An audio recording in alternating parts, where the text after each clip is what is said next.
नमस्ते दोस्तों। प्रस्तुत है मुंशी प्रेमचंद जी के द्वारा लिखा गया उपन्यास गोदान का छठा भाग। आगे बढ़ने के पहले जानते हैं पिछले भाग की कहानी। भाइयों की बातों से आहत होकर होरी गाय को वापस भोला के पास पहुंचा आने का फैसला लेता है।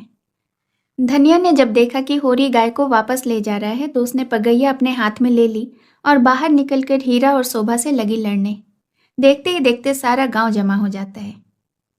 इधर जब गोबर भोला के घर गाय लेने गया था तो झुनिया उसे छोड़ने उसके गांव तक आई थी ताकि नई गाय उसे परेशान न करे। रास्ते में बातों ही बातों में दोनों एक दूसरे को अपना दिल दे बैठते हैं और साथ जीने मरने की कस्में खा लेते हैं। अब सुनते हैं आगे की कहानी। जेठ की उदास और गर्म संध्या सेमरी की सड़कों और गलियों में पानी के छिड़काव से शीतल और प्रसन्न हो रही थी। मंडप के चारों तरफ फूलों और पौधों के गमले सजा दिए गए थे और बिजली के पंखे चल रहे थे। राय साहब अपने कारखाने में बिजली बनवा लेते थे। उनके सिपाही पीली वर्दियां डाले, नीले साफे बांधे जनता पर रौब जमाते फिरते थे। नौकर उजले कुर्ते पहने और केसरिया पग बांधे मेहमानों और मुखियों का आदर सत्कार कर रहे थे। उसी वक्त एक मोटर सिंह द्वार के सामने आकर रुकी और उसमें से 3 महानुभाव उतरे। एक वह जो खद्दर का कुर्ता और चप्पल पहने हुए हैं, उनका नाम है पंडित ओंकार नाथ। आप दैनिक पत्र बिजली के यशस्वी संपादक हैं, जिन्हें देश की चिंता ने घुला डाला है। दूसरे महाशय जो कोट पैंट में हैं, वह हैं तो वकील, पर वकालत न चलने के कारण बीमा कंपनी की दलाली करते हैं और तालुकेदारों को महाजनों और बैंकों से कर्ज दिलाने में वकालत से कहीं अधिक कमाई करते हैं। इनका नाम है श्याम बिहारी तंगा।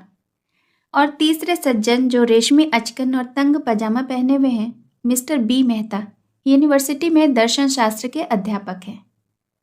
ये तीनों सज्जन राय साहब के सहपाठियों में हैं और शगुन के उत्सव में निमंत्रित हुए हैं। आज सारे इलाके के आसामी आएंगे और शगुन के रुपये भेंट करेंगे। रात को धनुष यज्ञ होगा और मेहमानों की दावत होगी। होरी ने 5 रुपये शगुन के दे दिए हैं और एक गुलाबी मिर्जई पहने, गुलाबी पगड़ी बांधे, घुटने तक कचनी काचे, हाथ में एक खुरपी लिए और मुख पर पाउडर लगाए राजा जनक का माली बन गया है और गुरूर से इतना फूल उठाए मानो सारा उत्सव उसी से पुरुषार्थ हो रहा है। राय साहब ने मेहमानों का स्वागत किया। दोहरे बदन के ऊंचे आदमी थे, गठा हुआ शरीर, तेजस्वी चेहरा, ऊंचा माथा, गोरा रंग, जिस पर शरबती रेशमी चादर खूब खिल रही थी। पंडित ओंकार नाथ ने पूछा, अब की कौन सा नाटक खेलने का विचार है? मेरे रस की तो यहाँ वही वस्तु है। राय साहब ने तीनों सज्जनों को अपनी रावटी के सामने कुर्सियों पर बैठाते हुए कहा, पहले तो धनुष यज्ञ होगा, उसके बाद एक प्रहसन। नाटक कोई अच्छा न मिला, कोई तो इतना लंबा कि शायद 5 घंटों में भी खत्म न होता और कोई इतना क्लिष्ट कि शायद यहाँ एक भी व्यक्ति उसका अर्थ न समझे। आखिर मैंने स्वयं एक प्रहसन लिखा जो 2 घंटों में पूरा हो जाएगा। ओंकार नाथ को राय साहब की रचना शक्ति में बहुत संदेह था। उनका ख्याल था कि प्रतिभा तो गरीबी में ही चमकती है, दीपक की भांति, जो अंधेरे में ही अपना प्रकाश दिखाता है। उपेक्षा के साथ जिसे छिपाने की भी उन्होंने चेष्टा नहीं की, पंडित ओंकार नाथ ने मुंह फेर लिया। मिस्टर तंगा इन बेमतलब की बातों में न पड़ना चाहते थे, फिर भी राय साहब को दिखाना चाहते थे कि इस विषय में उन्हें कुछ बोलने का अधिकार है। बोले, नाटक कोई भी अच्छा हो सकता है अगर उसके अभिनेता अच्छे हों। अच्छे से अच्छा नाटक बुरे अभिनेताओं के हाथ में पड़कर बुरा हो जाता है। जब तक स्टेज पर शिक्षित अभिनेत्रियां नहीं आती, हमारी नाट्य कला का उद्धार नहीं हो सकता। अब की तो आपने काउंसिल के प्रश्नों की धूम मचा दी। मैं तो दावे के साथ कह सकता हूँ कि किसी मेंबर का रिकॉर्ड इतना शानदार नहीं है। दर्शन के अध्यापक मिस्टर मेहता इस प्रशंसा को सहन न कर सकते थे। विरोध तो करना चाहते थे, पर सिद्धांत की आड़ में। उन्होंने हाल में ही एक पुस्तक कई साल के परिश्रम से लिखी थी। उसकी जितनी धूम होनी चाहिए थी, उसकी शतांश भी नहीं हुई। इससे बहुत दुखी थे। बोले, भाई, मैं प्रश्नों का कायल नहीं हूँ। मैं चाहता हूँ कि हमारा जीवन हमारे सिद्धांतों के अनुकूल हो। आप कृषकों के शुभेक्षु हैं, उन्हें तरह तरह की रियायत देना चाहते हैं, जमींदारों के अधिकार छीन लेना चाहते हैं, बल्कि उन्हें आप समाज का शाप कहते हैं। फिर भी आप जमींदार हैं, वैसे ही जमींदार जैसे हजारों और जमींदार हैं। अगर आपकी धारणा है कि कृषकों के साथ रियायत होनी चाहिए, तो पहले आप खुद शुरू करें। काश्तकारों को बगैर नजराने लिए पट्टे लिख दें, बेगार बंद कर दें, इजाफा लगान को तिलांजलि दे दें, चारावार जमीन छोड़ दें। मुझे उन लोगों से जरा भी हमदर्दी नहीं जो बातें तो करते हैं कम्युनिस्टों सी, मगर जिंदगी है रईसों की सी, उतना ही विलास में, उतना ही स्वार्थ से भरा हुआ। राय साहब को आघात पहुंचा। वकील साहब के माथे पर बल पड़ गए और संपादक जी के मुंह में जैसे कालिख लग गई। वह खुद समिष्टवादी के पुजारी थे, पर सीधे घर में आग न लगाना चाहते थे। तनखा ने राय साहब की वकालत की। मैं समझता हूँ राय साहब का अपने आसामियों के साथ जितना अच्छा व्यवहार है, अगर सभी जमींदार वैसे हो जाएं तो यह प्रश्न ही ना रहे। मेहता ने हथौड़े की दूसरी चोट जमाई। मानता हूँ आपका आपके आसामियों के साथ बहुत अच्छा बर्ताव है, मगर प्रश्न यह है कि उसमें स्वार्थ है या नहीं। इसका एक कारण क्या यह नहीं हो सकता कि मध्यम आंच में भोजन स्वादिष्ट पकता है? गुड़ से मारने वाला जहर से मारने वाले की अपेक्षा कहीं अधिक सफल हो सकता है। मैं तो केवल इतना जानता हूं कि हम या तो साम्यवादी हैं या नहीं। है तो उसका व्यवहार करें, नहीं है तो बकना छोड़ दें। मैं नकली जिंदगी का विरोधी हूं। अगर मांस खाना अच्छा समझते हो तो खुलकर खाओ, बुरा समझते हो तो मत खाओ, यह तो मेरी समझ में आता है। लेकिन अच्छा समझना और छिप कर खाना यह मेरी समझ में नहीं आता। मैं तो इसे कायरता भी कहता हूं और धूर्तता भी, जो वास्तव में एक ही है। राय साहब सभा चतुर आदमी थे। अपमान और आघात को धैर्य और उदारता से सहने का उन्हें अभ्यास था। कुछ असमंजस में पड़े हुए बोले, आपका विचार बिल्कुल ठीक है मेहता जी। आप जानते हैं मैं आपकी साफगोशी का कितना आदर करता हूँ, लेकिन आप यह भूले जाते हैं कि अन्य यात्राओं की भांति विचारों की यात्रा में भी पड़ाव होते हैं, और आप एक पड़ाव को छोड़कर दूसरे पड़ाव तक नहीं जा सकते। मानव जीवन का इतिहास इसका प्रत्यक्ष प्रमाण है। मैं उस वातावरण में पला हूँ जहाँ राजा ईश्वर है और जमींदार ईश्वर का मंत्री। मेरे स्वर्गवासी पिता आसामियों पर इतनी दया करते थे कि पाले या सूखे में कभी आधा और कभी पूरा लगान माफ कर देते थे। अपने बखार से अनाज निकालकर आसामियों को खिला देते थे। घर के गहने बेचकर कन्याओं के विवाह में मदद कर देते थे, मगर उसी वक्त तक जब तक प्रजा उनको सरकार और धर्मावतार कहती रहे, उन्हें अपना देवता समझकर उनकी पूजा करती रहे। प्रजा का पालन उनका सनातन धर्म था, लेकिन अधिकार के नाम पर वह कौड़ी का एक दांत भी फोड़कर देना न चाहते थे। मैं उसी वातावरण में पला हूँ और मुझे गर्व है कि मैं व्यवहार में चाहे जो कुछ भी करूँ, विचारों में उनसे आगे बढ़ गया हूँ और यह मानने लग गया हूँ कि जब तक किसानों को ये रियायतें अधिकार के रूप में न मिलेंगी, केवल सद्भावना के आधार पर उनकी दशा नहीं सुधर सकती। स्वेच्छा अगर अपना स्वार्थ छोड़ दे तो अपवाद है। मैं खुद सद्भावना करते हुए भी स्वार्थ नहीं छोड़ सकता और चाहता हूं कि हमारे वर्ग को शासन और नीति के बल से अपना स्वार्थ छोड़ने के लिए मजबूर कर दिया जाए। इसे आप कायरता कहेंगे, मैं इसे विवशता कहता हूं। मैं इसे स्वीकार करता हूं कि किसी को भी दूसरे के श्रम पर मोटे होने का अधिकार नहीं है। उपजीवी होना घोर लज्जा की बात है। कर्म करना प्राणी मात्र का एकमात्र धर्म है। समाज की ऐसी व्यवस्था जिसमें कुछ लोग मौज करें और अधिक लोग पीसे या खपे, कभी सुखद नहीं हो सकती। पूंजी और शिक्षा, जिसे मैं पूंजी का ही एक रूप समझता हूँ, इनका किला जितनी जल्दी टूट जाए उतना ही अच्छा है। जिन्हें पेट की रोटी मयसर नहीं, उनके अफसर और नियोजक 10-10, 5-5 हजार फटकारें, यह हास्यपद है और लज्जाप्रद भी। इस व्यवस्था ने हम जमींदारों में इतनी विलासिता, इतना दुराचार, इतनी पराधीनता और इतनी निर्लज्जता भर दी है, यह मैं खूब जानता हूँ। लेकिन मैं इन कारणों से इस व्यवस्था का विरोध नहीं करता। मेरा तो यह कहना है कि अपने स्वार्थ की दृष्टि से भी इसका अनुमोदन नहीं किया जा सकता। इस शान को निभाने के लिए हमें अपनी आत्मा की इतनी हत्या करनी पड़ती है कि हम में आत्माभिमान का नाम तक नहीं रहा। हम अपने आसामियों को लूटने के लिए मजबूर हैं। अगर अफसरों को कीमती कीमती डालियां न दें तो बागी समझे जाएं, शान से न रहें तो कंजूस कहलाएं। प्रगति की जरा सी आहट पाते ही हम कांप उठते हैं और अफसरों के पास फरियाद लेकर दौड़ते हैं कि हमारी रक्षा कीजिए। हमें अपने ऊपर विश्वास नहीं रहा, न पुरुषार्थ ही रह गया है। बस हमारी दशा उन बच्चों की सी है जिन्हें चम्मच से दूध पिलाकर पाला जाता है, बाहर से मोटे, अंदर से दुर्बल, सत्वहीन और मोहताज। मेहता ने ताली बजाकर कहा, हियर हियर, आपकी जबान में जितनी बुद्धि है काश उसकी आधी भी मस्तिष्क में होती। खेद यही है कि सब कुछ समझते हुए भी आप अपने विचारों को व्यवहार में नहीं लाते। ओंकार नाथ बोले, अकेला चना भाड़ नहीं फोड़ सकता मिस्टर मेहता। हमें समय के साथ चलना भी है और उसे अपने साथ चलाना भी। बुरे कामों में ही सहयोग की जरूरत नहीं होती, अच्छे कामों में भी सहयोग की उतनी ही जरूरत है। आप ही क्यों 800 महीने रुपए हड़पते हैं जब आपके करोड़ों भाई केवल 8 रुपए में ही निर्वाह कर रहे हैं। राय साहब ने ऊपरी खेद लेकिन भीतरी संतोष से संपादक जी को देखा और बोले, व्यक्तिगत बातों पर आलोचना न कीजिए संपादक जी, हम यहाँ समाज की व्यवस्था पर विचार कर रहे हैं।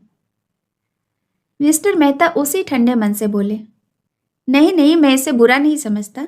समाज व्यक्ति से ही बनता है और व्यक्ति को भूल कर हम किसी व्यवस्था पर विचार नहीं कर सकते। मैं इसलिए इतना वेतन लेता हूं कि मेरा इस व्यवस्था पर विश्वास नहीं है। संपादक जी को अचंभा हुआ। अच्छा, तो आप वर्तमान व्यवस्था के समर्थक हैं? मैं इस सिद्धांत का समर्थक हूं कि संसार में छोटे बड़े हमेशा रहेंगे और उन्हें हमेशा रहना चाहिए। इसे मिटाने की चेष्टा करना मानव जाति के सर्वनाश का कारण होगा। कुश्ती का जोड़ बदल गया। राय साहब किनारे खड़े हो गए, संपादक जी मैदान में उतरे। आप इस 20वीं शताब्दी में भी ऊंच नीच का भेद मानते हैं? जी हाँ, मानता हूं और बड़े जोरों से मानता हूं। जिस मत के आप समर्थक हैं वह भी तो कोई नई चीज नहीं। जब से मनुष्य में ममत्व का विकास हुआ है तभी उस मत का जन्म हुआ। बुद्ध और प्लेटो और ईसा सभी समाज के समता के प्रवर्तक थे। यूनानी और रोमन और सीरियाई सभी सभ्यताओं ने उसकी परीक्षा की, पर अप्राकृतिक होने के कारण कभी वह स्थायी न बन सकी। आपकी बातें सुनकर तो मुझे आश्चर्य हो रहा है। आश्चर्य अज्ञान का दूसरा नाम है।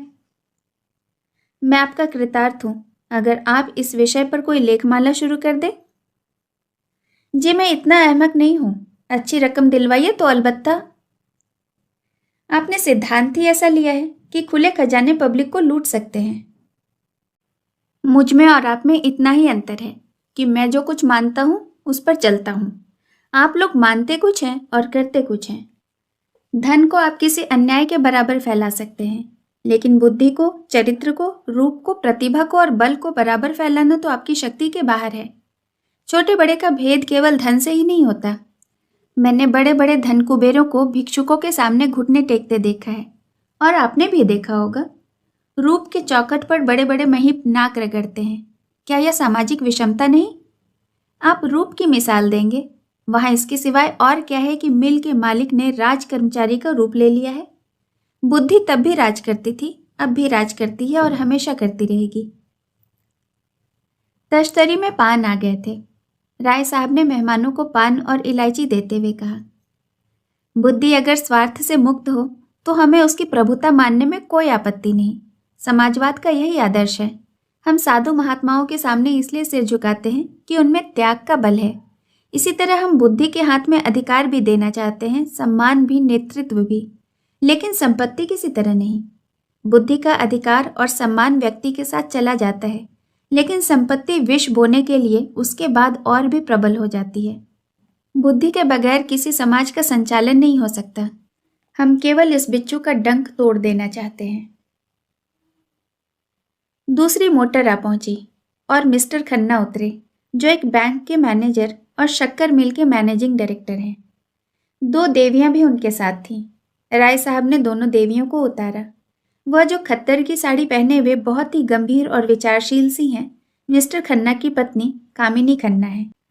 दूसरी महिला जो ऊंची एड़ी का जूता पहने है और जिनकी मुख छवि पर हंसी फूट पड़ती है, मिस मालती हैं। आप इंग्लैंड से डॉक्टरी पढ़ के आई हैं और अब प्रैक्टिस करती हैं। तालुकेदारों के महलों में उनका बहुत प्रवेश है। आप नवयुग की साक्षात प्रतिमा हैं। गाल कोमल, पर चपलता कूट कूट कर भरी हुई। झिझक या संकोच का कहीं नामो निशान नहीं।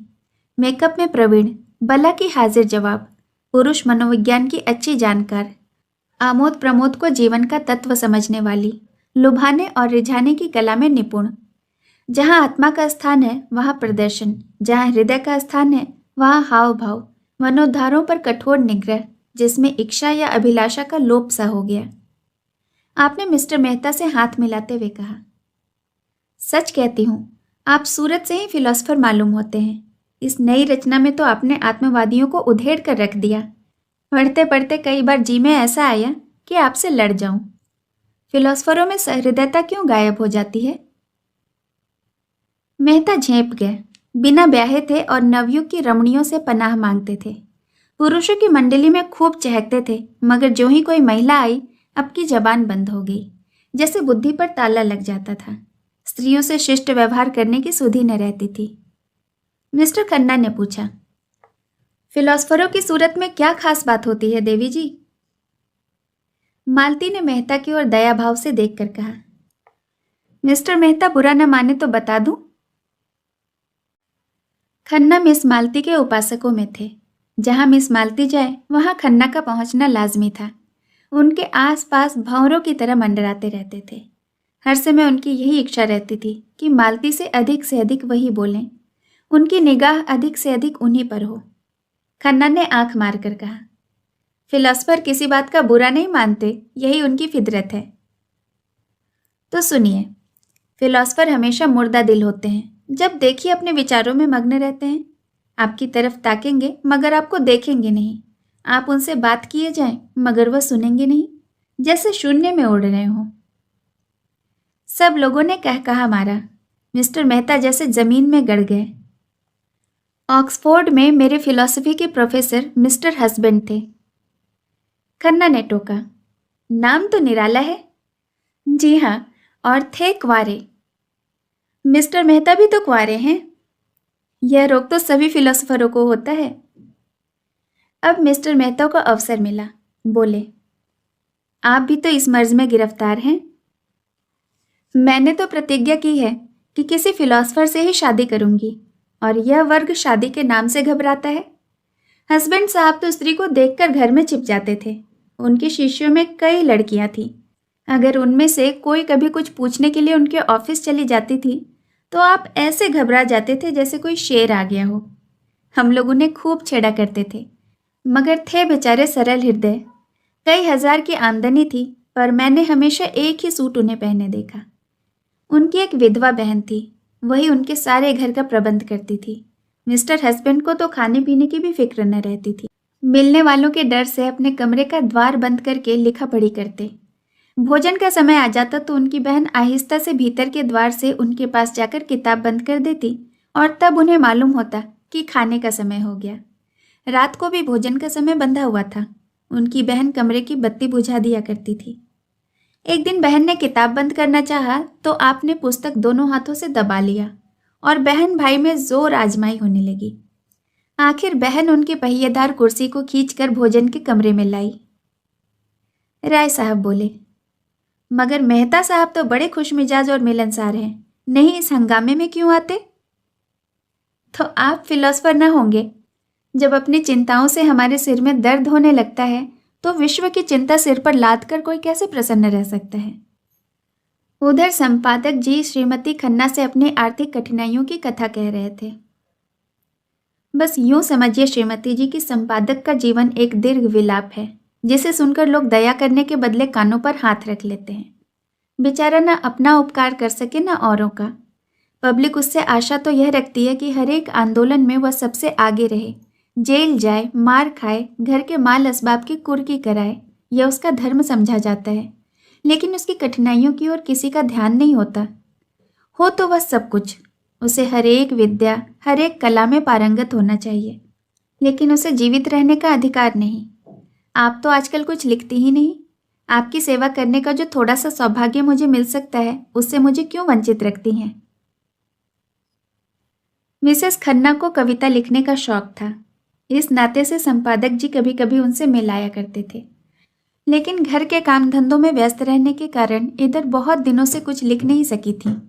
सच बात तो यह है कि संपादक जी ने ही उन्हें प्रोत्साहित करके कवि बनाया था। सच्ची प्रतिभा उनमें बहुत कम थी। क्या लिखूं, कुछ सोचता ही नहीं। आपने कभी मिस मालती से लिखने को नहीं कहा?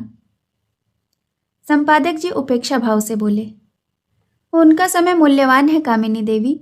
लिखते तो वह लोग हैं जिनके अंदर कुछ दर्द है, अनुराग है, लगन है, विचार है। जिन्होंने धन और भोग विलास को ही जीवन का लक्ष्य बना लिया, वह क्या लिखेंगे? कामिनी ने ईर्ष्या मिश्रित विनोद से कहा, अगर आप उनसे कुछ लिखा सके तो आपका प्रचार दूना हो जाए। लखनऊ में तो कोई ऐसा रसिक नहीं जो आपका ग्राहक न बन जाए।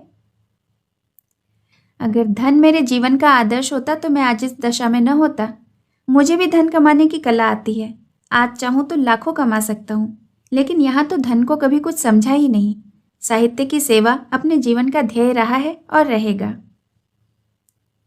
कम से कम मेरा नाम तो ग्राहकों में लिखवा लीजिए। संपादक जी, आपका नाम ग्राहकों में नहीं, संरक्षकों में लिखूंगा। संरक्षकों में रानियों महारानियों को रखिए, जिनकी थोड़ी सी खुशामद करके आप अपने पत्र को लाभ की वस्तु बना सकते हैं। मेरी रानी महारानी तो आप हैं। मैं तो आपके सामने किसी रानी महारानी की हकीकत नहीं समझता। जिसमें दया और विवेक है वही मेरी रानी है। खुशामद से मुझे घृणा है। कामिनी ने चुटकी ली। लेकिन मेरी खुशामद तो आप कर रहे हैं संपादक जी। संपादक जी ने गंभीर होकर श्रद्धापूर्ण स्वर में कहा, यह खुशामद नहीं है देवी जी, हृदय के सच्चे उद्गार हैं। राय साहब ने पुकारा, संपादक जी जरा इधर आइएगा, मिस मालती आपसे कुछ कहना चाहती हैं। संपादक जी की वह सारी अकड़ गायब हो गई। नम्रता और विनय की मूर्त बने हुए आकर खड़े हो गए। मालती ने उन्हें सदैव नेत्रों से देखकर कहा, मैं अभी कह रही थी कि दुनिया में मुझे सबसे ज्यादा डर संपादकों से लगता है। आप लोग जिसे चाहें एक क्षण में बिगाड़ दें। मुझे से चीफ सेक्रेटरी साहब ने एक बार कहा था, अगर मैं इस ब्लडी ओंकार नाथ को जेल में बंद कर सकूं तो अपने आप को भाग्यवान समझूंगा। ओंकार नाथ की बड़ी बड़ी मूछें खड़ी हो गईं। आंखों में गर्व की ज्योति चमक उठी। यूं वह बहुत ही शांत प्रकृति के आदमी थे, लेकिन ललकार सुनकर उनका पुरुषत्व उत्तेजित हो जाता था। दृढ़ता भरे स्वर में बोले, इस कृपा के लिए आपका कृतज्ञ हूं। उस बज़्म में आपका जिक्र आता है तो चाहे किसी भी तरह आए। आप सेक्रेटरी महोदय से कह दीजिएगा कि ओंकार नाथ उन आदमियों में से नहीं है जो इन धमकियों से डर जाए। उसकी कलम उसी वक्त विश्राम लेगी जब उसकी जीवन यात्रा समाप्त हो जाएगी। उसने अनीति और स्वेच्छाचार को जड़ से खोदकर फेंक देने का जिम्मा लिया है। मिस मालती ने और उकसाया, मगर मेरी समझ में आपकी यह नीति नहीं आती कि जब आप मामूली शिष्टाचार से अधिकारियों में सहयोग प्राप्त कर सकते हैं तो उनसे क्यों कन्नी काटते हैं। अगर आप अपनी आलोचनाओं में विष और आग को जरा कम कर दें तो मैं वादा करती हूँ कि आपको गवर्नमेंट से काफ़ी मदद दिला सकती हूँ। जनता को तो आपने देख लिया, उससे अपील की, उसकी खुशामद की, अपनी कठिनाइयों की कथा कही, मगर कोई नतीजा न निकला। अब ज़रा आप अधिकारियों को भी आजमा कर देखिए। तीसरे ही महीने में अगर आप मोटर पर न निकलने लगें और सरकारी दावतों में निमंत्रित न होने लगें तो मुझे जितना चाहे कोसिएगा। तब यही रईस और नेशनलिस्ट जो आपकी परवाह नहीं करते आपके द्वार के चक्कर काटेंगे। ओंकार नाथ अभिमान के साथ बोले, यही तो मैं नहीं कर सकता देवी जी। मैंने अपने सिद्धांतों को सदैव ऊंचा और पवित्र रखा है और जीते जी उनकी रक्षा करूंगा। दौलत के पुजारी तो गली गली मिलेंगे, मैं सिद्धांत के पुजारियों में से हूं। मैं इसे दंभ कहती हूं। आपकी इच्छा, धन की आपको परवाह नहीं है, सिद्धांतों का खून करके नहीं। मालती, तो आपके पत्र में विदेशी वस्तुओं के विज्ञापन क्यों होते हैं? मैंने कभी भी दूसरे पत्र में इतने विदेशी विज्ञापन नहीं देखे। आप बनते तो आदर्शवादी और सिद्धांतवादी हैं, पर अपने फायदे के लिए देश का धन विदेश में भेजते हुए आपको जरा भी खेद नहीं होता? आप किसी तर्क से इस नीति का समर्थन नहीं कर सकते। ओंकार नाथ के पास सचमुच कोई जवाब न था। उन्हें बगले झांकते देखकर राय साहब ने उनकी हिमायत की। तो आखिर आप क्या चाहती हैं? इधर से भी मारे जाएं और उधर से भी मारे जाएं, तो पत्र कैसे चले? मिस मालती ने दया करना न सीखा था। पत्र नहीं चलता तो बंद कर दीजिए। अपना पत्र चलाने के लिए आपको विदेशी वस्तुओं के प्रचार का कोई अधिकार नहीं। अगर आप मजबूर हैं तो सिद्धांत का ढोंग छोड़िए। मैं तो सिद्धांतवादी पत्रों को देखकर जल उठती हूँ। जी चाहता है दिया सलाई दिखा दूँ। जो व्यक्ति कर्म और वचन में सामंजस्य नहीं रख सकता, वह चाहे जो कुछ भी हो, सिद्धांतवादी तो नहीं। मेहता खिल उठे। थोड़ी देर पहले उन्होंने खुद इसी विचार का प्रतिपादन किया था। उन्हें मालूम हुआ कि इस रमणी में विचार की शक्ति भी है, केवल तितली नहीं। संकोच जाता रहा। यही बात मैं अभी कह रहा था, विचार और व्यवहार में सामंजस्य का न होना धूर्तता है, मक्कारी है। मिस मालती प्रसन्न मुख से बोली, तो इस विषय में आप और मैं एक हैं, और मैं भी फिलोसफर होने का दावा कर सकती हूँ। खन्ना की जीभ में खुजली हो रही थी। बोले, आपका एक एक अंग फिलॉसफी में डूबा हुआ है। मालती ने उनकी लगाम खींची। अच्छा, आपको भी फिलॉसफी में दखल है? मैं तो समझती थी आप बहुत पहले ही फिलॉसफी को गंगा में डुबो बैठे। नहीं, आप इतने बैंकों और कंपनियों के डायरेक्टर न होते। राय साहब ने खन्ना को संभाला। तो आप क्या समझती हैं कि फिलॉसफरों को हमेशा फाके मस्त रहना चाहिए? जी हाँ, फिलॉसफर अगर मोह पर विजय न पा सके तो फिलॉसफर कैसा? इस लिहाज से तो शायद मिस्टर मेहता भी फिलॉसफर न ठहरे। मेहता ने जैसे आस्तीन चढ़ाकर कहा, मैंने तो कभी यह दावा नहीं किया राय साहब। मैं तो इतना ही जानता हूं कि जिन औजारों से लोहार काम करता है, उन्हीं औजारों से सोनार नहीं करता। क्या आप चाहते हैं कि आम भी उसी दशा में फले फूले जैसे बबूल और ताड़? मेरे लिए धन केवल उन सुविधाओं का नाम है जिनसे मैं अपना जीवन सार्थक कर सकूं। धन मेरे लिए बढ़ने और फलने फूलने वाली चीज नहीं है, केवल साधन है। मुझे धन की बिल्कुल इच्छा नहीं है। आप वह साधन जुटा दें जिससे मैं अपने जीवन का उपयोग कर सकूं। ओंकारनाथ समिष्टवादी थे। व्यक्ति की इस प्रधानता को कैसे स्वीकार करते? इसी तरह एक मजदूर कह सकता है कि उसे काम करने की सुविधाओं के लिए 1,000 रुपये महीने की जरूरत है। अगर आप समझते हैं कि उस मजदूर के बगैर आपका काम नहीं चल सकता, तो वो सुविधाएं आपको देनी पड़ेंगी। अगर वही काम दूसरा मजदूर थोड़ी सी मजदूरी में कर दे, तो कोई वजह नहीं कि आप पहले मजदूर की खुशामद करें। लेकिन अगर मजदूरों के हाथ में अधिकार होता, तो मजदूरों के लिए स्त्री और शराब भी उतनी ही जरूरी सुविधा हो जाती जितनी फिलोसफरों के लिए है। तो आप विश्वास मानिए, मैं उनसे ईर्ष्या न करता। जब आपका जीवन सार्थक बनाने के लिए स्त्री इतनी आवश्यक है, तो आप शादी क्यों नहीं कर लेते? मेहता ने निसंकोच भाव से कहा, इसलिए कि मैं समझता हूं कि मुक्त भोग आत्मा के विकास में बाधक नहीं होता। विवाह तो आत्मा और जीवन को पिंजड़े में बंद कर देता है। खन्ना ने इसका समर्थन किया। बंधन और निग्रह पुरानी थ्योरियां हैं, नई थ्योरी है मुक्त भोग। मालती ने चोटी पकड़ी। तो अब मिसेस खन्ना को तलाक देने के लिए तैयार रहना चाहिए। तलाक का बिल पास तो हो, शायद उसका पहला उपयोग आप ही करेंगे। कामिनी ने मालती की ओर विष भरी आंखों से देखा और मुंह सिकोड़ लिया, मानो कह रही हो, खन्ना तुम्हें मुबारक रहे, मुझे परवाह नहीं। मालती ने मेहता की तरफ देखकर कहा, इस विषय में आपके क्या विचार है मिस्टर मेहता? मेहता गंभीर हो गए। वह किसी प्रश्न पर अपना मत प्रकट करते थे तो जैसे अपनी सारी आत्मा उसमें डाल देते थे।